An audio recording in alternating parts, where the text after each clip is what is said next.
বাপের বাড়ি গিয়ে কি কি মজা করলাম ও রাস্তায় আমার সাথে কি প্রতারণা হলো তা নিয়ে থাকছে আজকের ভিডিও। আসসালামু আলাইকুম এভরিওয়ান। আসলে ঈদের মধ্যে যেতে পারি না, তাই ভাবলাম রোজার মধ্যে ঘুরে আসি। যাওয়ার সময় কিছু মাছ নিয়ে গেলাম। আমার আব্বু এই নদীর মাছটা অনেক পছন্দ করে। শুরুতেই বলেছিলাম রাস্তায় আমার সাথে একটা প্রতারণা হয়েছে, তাই ঘটনাটা আপনাদের সাথে শেয়ার করব যাতে আপনারা সতর্ক হতে পারেন।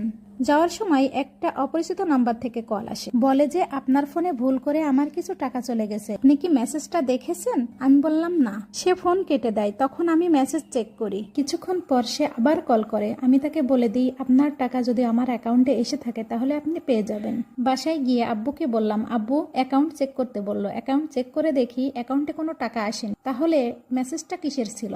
আসলে প্রতারকরা এমনই হয়, না জানি কত অসহায় মানুষের টাকা এরা এভাবেই হাতিয়ে নেয়। এই ঘটনাটা শেয়ার করার কারণ যাতে আপনারা প্রতারক থেকে সাবধান হতে পারেন। আপনাদের কাছে যদি এ ধরনের কোনো মেসেজ বা কল আসে তাহলে আপনারা সাথে সাথে অ্যাকাউন্ট চেক করতে যাবেন না, তাহলে আপনাদের অ্যাকাউন্টের অ্যাক্সেস তাদের কাছে চলে যাবে। এবার আসি আমার আম্মু আমাদের জন্য কি কি রান্না করলো। আসলে মা তো মাই হয়, তাই না? অনেক ভাগ্য নিয়ে জন্মেছি এমন আব্বু আম্মু পেয়ে। আমি বাড়িতে গিয়ে যে কয়দিনই থাকি না কেন আমার পছন্দের রান্না বান্না হয়। তাই তো এখানে রান্না হচ্ছে ছোট মাছের চচ্চড়ি, বিচিওয়ালা সিম ভাজি, কাঁচকলার ঘন্ট, মহিষের মাংস, পুঁই শাকের ফল ভাজি। এখন ভিডিও ভয়েস দিতে গিয়ে জিভে পানি এসে যাচ্ছে। আসলে এই সাদামাটা খাবারগুলো আমার অনেক পছন্দ।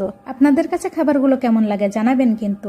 আজকের মতো এটুকুই। ভালো থাকবেন, সুস্থ থাকবেন। আল্লাহ হাফেজ।